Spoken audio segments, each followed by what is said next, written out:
parte do consultório, tempo agora para recebermos o Dr. Ricardo Veloso, a quem cumprimento, o nosso segundo convidado desta tarde. Muito boa tarde, Dr. Ricardo. Vamos falar sobre doença celíaca, mas também sobre intolerância ao glúten.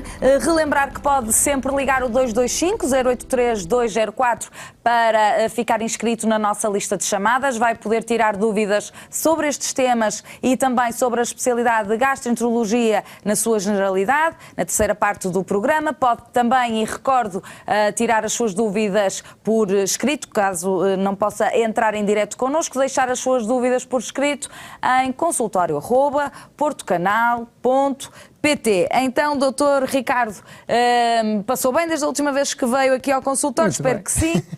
Muito bem. Com a oportunidade de fazer umas fériasitas pelo meio, por isso foi excelente. Já está assim com uma corzinha, o Dr. Ricardo? Sim, senhora. Muito bem. Então, doença celíaca, algo que afeta cada vez mais pessoas, ou será que há mais diagnóstico? É uma pergunta interessante e obrigado novamente por me terem aqui para podermos falar deste tema, que cria às vezes tanta confusão e que as pessoas têm tanta dificuldade em perceber o que é esta coisa da doença celíaca, o que é da intolerância ao glúten, se o glúten faz bem, se faz mal, se antes pelo contrário. Depois baralham-se os conceitos, é uma grande confusão. Depois há pessoas que acham que têm doença celíaca quando na realidade não a têm, e o problema às vezes é ao contrário, as pessoas têm doença celíaca e nem sequer nunca foram investigadas por esse motivo. E efetivamente parece que há uma tendência positiva para cada vez diagnosticarmos mais doença celíaca e, estranhamente, para diagnosticarmos doença celíaca cada vez mais tarde na vida das pessoas. Isto por motivos completamente desconhecidos ainda até este momento. Pode ter a ver com a época da introdução do glúten na dieta e com a quantidade de glúten que é introduzida na dieta das crianças, mas há uma coisa curiosa, as pessoas pensam, então mais vale nunca dar glúten. Não, isso é pior. Nós sabemos que se houver uma introdução muito tardia do glúten nas crianças, isto aumenta a probabilidade de elas virem ter doença celíaca, especialmente nas pessoas que são predispostas. Ou seja, nós temos neste momento, a nível mundial, digamos que cerca de 1% da população está diagnosticada com doença celíaca e provavelmente há aqui um viés. O que é que isto quer dizer? Provavelmente há muita gente, cerca de 30% das pessoas pelo menos não estarão diagnosticadas com a doença celíaca, apesar de a terem, só que elas às vezes seguem um curso subclínico e só depois começa mesmo a dar sintomas. Portanto, sem grandes sintomas, obviamente que as pessoas não tendo grandes queixas, nunca lhes passa pela cabeça de estar à procura desta doença, não é? Então vamos explicar clinicamente o que é a doença celíaca. Exato, e vamos se calhar até um bocadinho... E depois o que é a intolerância ao glúten. O que é a intolerância ao glúten, o que é a doença celíaca, se o glúten faz mal, se faz bem, se antes pelo contrário. E dando assim uma perspectiva histórica, só para dizer que este termo doença celíaca, nós já, desde o segundo século depois de Cristo, nós já conhecemos esta doença. Foi um termo cunhado por um médico da Grécia Antiga, que era Aristeu da Capadócia, que reparou que havia pessoas, especialmente adultos nessa altura, curioso, que tinham muita diarreia, não conseguiam aumentar de peso, que acabavam por morrer com uma debilidade extrema. Então chamou-lhe doença celíaca, isto porque celíaca quer dizer abdominal em grego, assim uma tradução um bocadinho livre, mas é mais ou menos isso. Seria qualquer coisa a ver com a barriga, exatamente, não é? Exatamente, a descrição que fez clássica até foi porque o estômago não conseguia aquecer o suficiente para degradar os alimentos e então o que acontecia é que depois o corpo não os conseguia absorver. Ora, claro que isto não é verdade, mas foi uma primeira descrição da doença e é uma descrição que ele próprio já achava que tinha alguma coisa a ver com os alimentos. Depois, mais tarde, já em 1858, há um pediatra inglês que pega exatamente nesse trabalho do século II depois de Cristo e que o traduz para inglês e diz, calma lá que eu tenho doentes que são assim exatamente na minha idade pediátrica. Durante muito tempo ninguém pegou nesse assunto. Ninguém pegou neste assunto, havia esta doença, mas ninguém a sabia. Depois pegaram novamente, ele também percebeu que havia ali alguma coisa com a alimentação, mas não sabia o que era. Então punha as crianças, isto é engraçado, punha as crianças a comer mexilhão. Só, porque ele reparava que se lhes desse mexilhão, eles não tinham sintomas. Claro que quase nenhuma criança consegue fazer uma dieta estrita de mexilhão. Aliás, nem é correto, não é? Correto, exatamente. E o que é que aconteceu? Depois, isto é uma história curiosa que eu gosto sempre de contar às vezes aos meus doentes com doença celíaca, que como é que se soube que provavelmente era o trigo e as farinhas associadas com glúten? Porque em 1944, na altura da Segunda Grande Guerra, na Holanda, houve um cerco, claro, pelos nazis, e então não havia farinha. Não havia farinha, eles não tinham para fazer pão, então não havia pão. Então o que é que um pediatra muito conhecido, ficou muito conhecido também por isso, percebeu, calma lá, as minhas crianças com doença celíaca passaram de uma mortalidade de 35% para quase zero. e começavam a ganhar peso, ficavam muito melhores, ele não conseguiu perceber porquê. A partir do momento em que acabou a Segunda Grande Guerra, eles voltaram à dieta normal, começaram novamente a ter um aumento da mortalidade e as crianças novamente a piorar. Ele percebeu, há aqui qualquer coisa com a alimentação. Apesar de ainda não saber que era o glúten, ele percebeu que era ali qualquer coisa com a farinha. Então começou a retirar a farinha. E depois, mais tarde, na década de 50 e 60, então conseguimos ver efetivamente que há aqui uma relação linear entre o glúten e a doença celíaca. Então o que é isto da doença celíaca? Esta é uma doença autoimune. O que é que isto quer dizer? Há um gatilho no nosso organismo que faz com que haja uma reação inflamatória. E tentando simplificar, o glúten chama-se glúten porque quer dizer cola. Isto vem do latim, é uma palavra do latim que quer dizer cola. É um conjunto de proteínas... Engraçado que no inglês cola é glue. Não sei se terá alguma coisa a ver, provavelmente. Tem uma derivação exatamente do latim e é uma derivação exatamente da mesma palavra. Pronto, o que é que acontece? Acontece que o glúten é um conjunto de proteínas, denominadas as prolaminas e as glutaminas. Pronto, não é isso que é importante, mas o que é que acontece? Elas, quando são ingeridas, o nosso corpo não tem capacidade de as degradar totalmente. Mas isto é normal, é mesmo assim. Então nós ficamos com proteínas que já parcialmente degradadas, mas que mesmo assim são um bocadinho grande mais para serem assimiladas. E o que acontece, especialmente nas pessoas que são suscetíveis a esta doença, é que essas cadeias grandes conseguem penetrar na camada superficial do nosso organismo, conseguem ir até à lâmina própria, que é, digamos assim, a parte, o andar de baixo das células superficiais do nosso organismo, em que há lá umas células que captam e mostram ao nosso organismo e dizem isto não é normal, isto é estranho, isto não é nosso. Isto é estranho para mim. Isto não é nosso, por isso vamos atacar. E isto cria uma reação inflamatória desregulada, em que há um ataque do nosso organismo a coisas que ele devia reconhecer como sendo normais.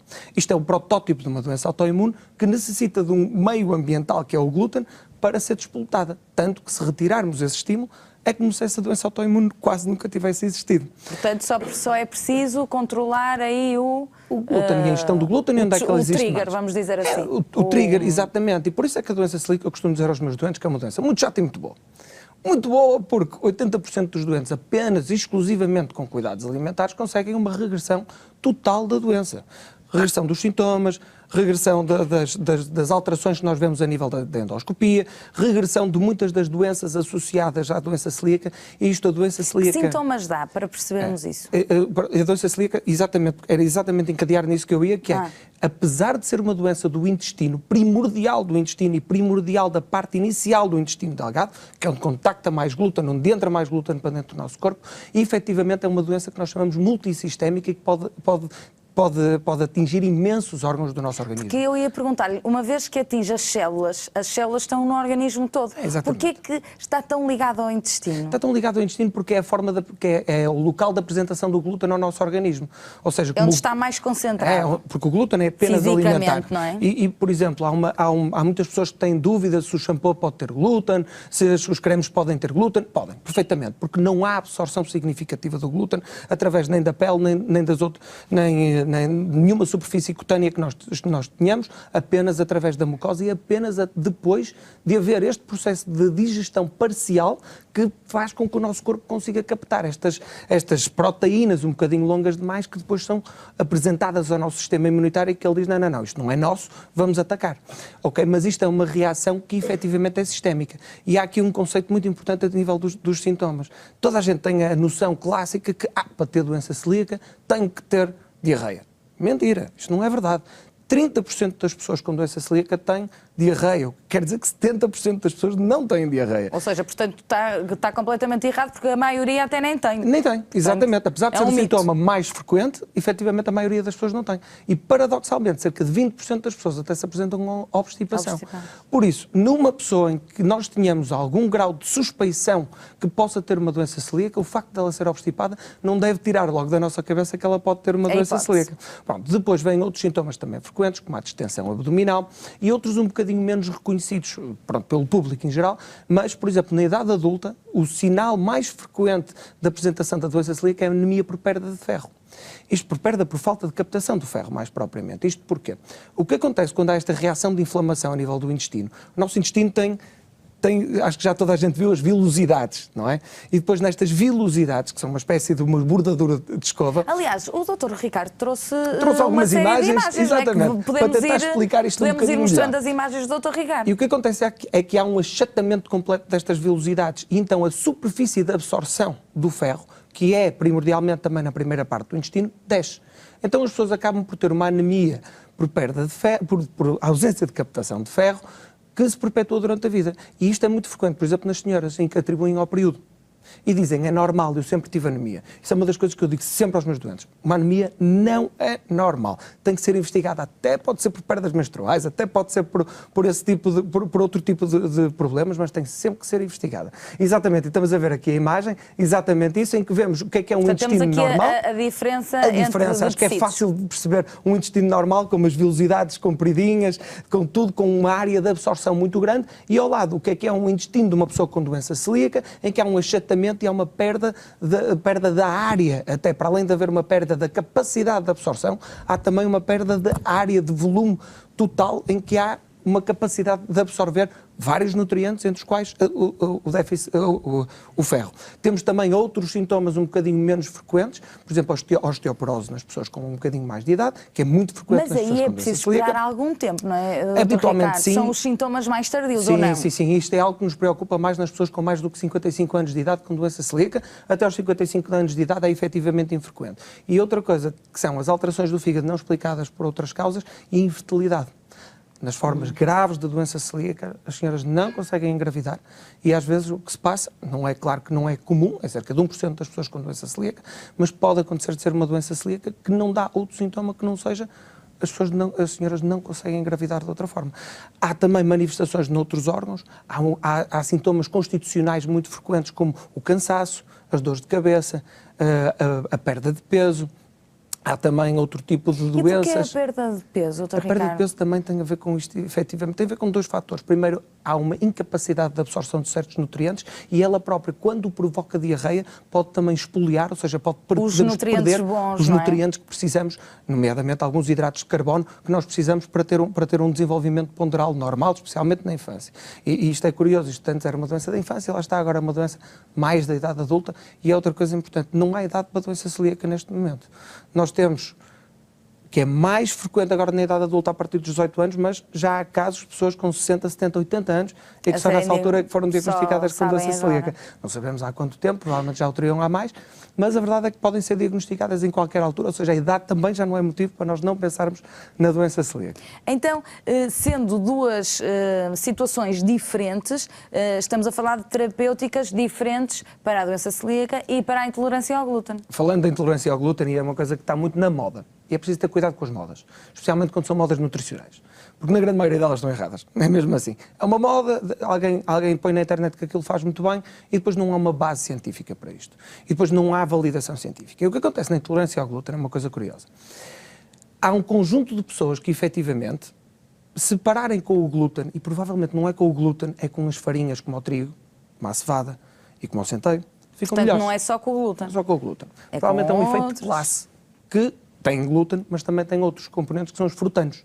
E os frutanos são uma coisa que nós já falámos aqui mais que uma vez, que são os FODMAP, que são hidratos de carbono que se comportam, há um grande grupo deles, que se comportam da mesma forma do nosso intestino.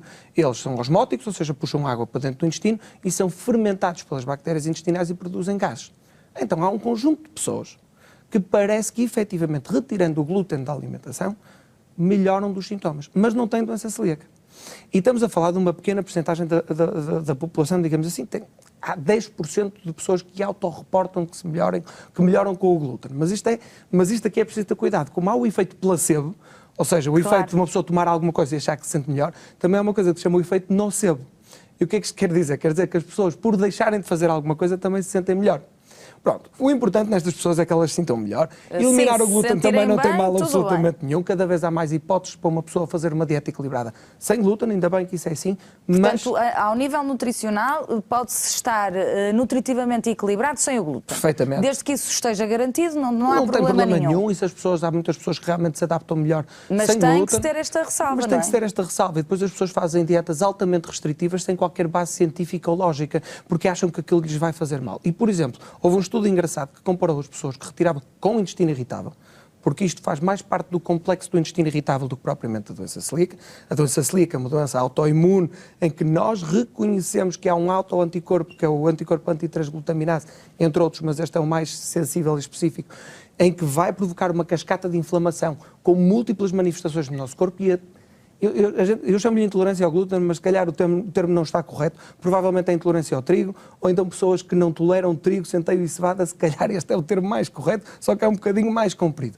Isto é uma coisa diferente, porque podem ter alguns sintomas a nível intestinal, como distensão abdominal e alguma diarreia, mas isto não provoca o déficit para a saúde da pessoa que provoca a doença celíaca, só lhe provoca sintomas, mas não há déficit de absorção, não há anemia, não há perda de peso, não há nada dessas coisas. Não há problemas com a infertilidade, etc. Nem pensar. Portanto, a doença celíaca, pelo que depreendo das suas palavras, é algo mais grave, que importa ser mais vigiado, vamos dizer assim, controlado. Sem dúvida absolutamente nenhuma. A doença celíaca é efetivamente uma doença orgânica grave, em que deve ser, nós temos nesta altura, já temos testes de sanguíneos que nos permitem diagnosticar com relativa facilidade a doença celíaca, com 97% de certeza nós com teste sanguíneo dizemos esta pessoa tem uma doença celíaca ou não tem. Habitualmente em Portugal e na maioria dos países ainda fazemos uma endoscopia para ir tirar um bocadinho para analisar do duodeno e do bulbo para ver se efetivamente se temos confirma. Temos também uma imagem do duodeno, temos, não é verdade? Não é? Temos uma imagem do duodeno de uma pessoa normal e do duodeno com uma pessoa com doença celíaca. E o que é que muda no duodeno? Se pudermos ver a imagem, vai ver claramente. Nós temos umas pregazinhas que se chamam as válvulas coniventes, nas pessoas normais, que também servem. Lá está, estamos a ver. Em cima vemos que é um duodeno normal, com aquelas pregazitas todas bonitas, sem falhas entre elas, e vemos em baixo que é uma pessoa com doença celíaca, em que há um achatamento destas pregas e há locais, mesmo na mucosa, com perda, com uma atrofia, ou seja, em que nós não vemos sequer as vilosidades. Por isso, acho que qualquer pessoa que veja esta imagem consegue ver perfeitamente a diferença entre o que é um duodeno normal e um duodeno com doença celíaca. Dito isto, este é o aspecto típico, mas quem nos dera que isto fosse sempre assim. Ou seja, com a ajuda da endoscopia, 100% de certeza. Quase 100% de certeza. Na enorme maioria dos casos conseguimos, desde que haja uma clínica sugestiva, autoanticorpos compatíveis e uma histologia, ou seja, as biópsias compatíveis, nós temos com facilidade, direi eu, um diagnóstico de doença celíaca. No caso da intolerância ao glúten, o caso muda completamente de figura. Porque nós não temos, é uma doença, podemos lhe chamar uma doença porque retira a qualidade de vida às pessoas, mas é uma entidade patológica para a qual nós não temos propriamente uma maneira de a diagnosticar. Então o que nós fazemos é, nas pessoas com intestino irritável, e é preciso focar um pouco com isto, que isto parece ser um subgrupo de pessoas com intestino irritável, nós provavelmente, mais do que retirarmos o glúten, temos de tentar fazer uma dieta baixa em FODMAP. Ok? Tentar retirar efetivamente esse tipo de alimentos. Já houve um estudo, era o que eu ia dizer, comparar pessoas que só tiravam o glúten, melhoravam parcialmente, e outras que faziam uma dieta baixa em FODMAP e melhoravam substancialmente. Ou seja, portanto, provavelmente, é algo mais alargado, não é? Exatamente, provavelmente por isso, as pessoas que, não tendo doença celíaca, que fazem uma restrição de glúten e que dizem que melhoram parcialmente, informem-se com um nutricionista ou com um gastroenterologista, porque provavelmente iriam beneficiar mais de fazer uma dieta baixa em FODMAP. Okay? Mas, portanto, o tratamento e a terapêutica e o diagnóstico devem englobar esta multidisciplinaridade entre a gastroenterologia e a nutrição? Totalmente fundamental. E todos os doentes com doença celíaca devem ser seguidos por um nutricionista que tenha experiência nesta área. Isto porque a doença celíaca e o glúten é muito enganador. E as pessoas não imaginam a quantidade de alimentos que têm doença celíaca. E as pessoas têm que aprender a ler os rótulos. As pessoas com doença celíaca têm que virar sempre a comida e ler os rótulos. Porque as coisas mais estranhas que lhes possa parecer podem ter glúten. Certo. A verdade é essa. É que não é só pão, farinha... Não, nem pensar, nem os paredes, nem as massas, nem nada disso. As pessoas que têm, a minha percepção desta doença é que de facto é isso mesmo que está a dizer. Lá está, e o glúten é muito bom para criar elasticidade nos alimentos. São os perigos escondidos, não é? Exatamente, e por isso os nutricionistas são, digo eu, contra mim falo pelo menos, são muito melhores que os gastroenterologistas a ensinar isso às pessoas e a dizerem quais são as alternativas alimentares corretas para as pessoas com doença celíaca, porque isso é fundamental, porque não é fácil ter doença celíaca, mesmo socialmente cria muita restrição, porque vai se jantar com os amigos. É isso. E cria muita dificuldade se formos a um restaurante. Socialmente deve ser muito limitativo. É muito limitativo mesmo quando vão jantar à casa das outras pessoas. Eu tenho vários doentes que dizem que têm vergonha de ir à casa das outras pessoas porque têm que estar a pedir comida própria, então têm que trazer a comida de casa. Por isso isto não é fácil. Ainda bem que cada vez mais temos uma maior exposição desta doença, ainda bem que cada vez mais temos alimentos sem glúten e mais baratos, porque a doença celíaca é uma doença cara, porque os alimentos sem glúten são tipicamente mais caros do que os alimentos com glúten, e ainda bem que cada vez mais temos as pessoas a conhecer o que é a doença celíaca, a compreenderem a dificuldade que os doentes com doença celíaca têm no seu dia-a-dia, por vezes de conseguir ter uma alimentação equilibrada. Só que cada vez há mais alternativas e cada vez melhores alternativas. Tem chocolate sem glúten, as pessoas agora já podem comer quase tudo, bolachas sem glúten de toda a forma efetiva, e ainda bem que assim o é. E para além da alimentação, ao nível da sua especialidade, há medicação, as pessoas têm que fazer exames regularmente, ao nível da doença celíaca. É curioso que isso é uma das perguntas frequentes que os doentes nos fazem, que é, ainda não existe um medicamento para isto? Eu tenho que os desiludir sempre, apesar de já haver alguma investigação neste campo. E apesar de já ter havido dois medicamentos que entraram na fase de ensaios clínicos, que já é uma fase bastante avançada, a verdade é que nenhum deles foi melhor do que a dieta sem glúten. Nenhum deles foi melhor. Isto porquê? Porque nas pessoas... Isto é um trigger, é mesmo assim. E se nós estamos sempre a pôr ali o gatilho, se estamos sempre a puxar no gatilho, estamos sempre a disparar a inflamação. E não há nenhum medicamento que consiga adequadamente bloquear isto. Então, temos uma alternativa muito mais fisiológica, sem fármacos, que é mesmo ter uma dieta sem glúten. É difícil, é. A grande maioria das pessoas que não melhoram imediatamente é porque consomem glúten, ou propositada, ou muitas vezes inadvertidamente, porque não tiveram um ensino nutricional, mas efetivamente nós não temos maneira ainda de farmacológica. É mais sobre os sintomas, é isso, Dr. Ricardo, que podem atuar? Nós podemos atuar mais ou menos sobre os sintomas, mas a única maneira que temos mesmo é que as pessoas façam uma dieta restritiva sem glúten. 10 a 20% das pessoas vão ter o que nós chamamos de doença celíaca refratária, ou seja, que mesmo tirando o glúten continuam com sintomas e com sinais sugestivos da doença celíaca. Aí o que é que se pode fazer nesses casos complexos? Nos casos muito complexos, em que nós temos a certeza absoluta que ao final de um ano a pessoa nem olha para o glúten, como eu costumo dizer, e que continuam com sintomas, que continuam com sinais sugestivos de doença celíaca, esses são casos complicados.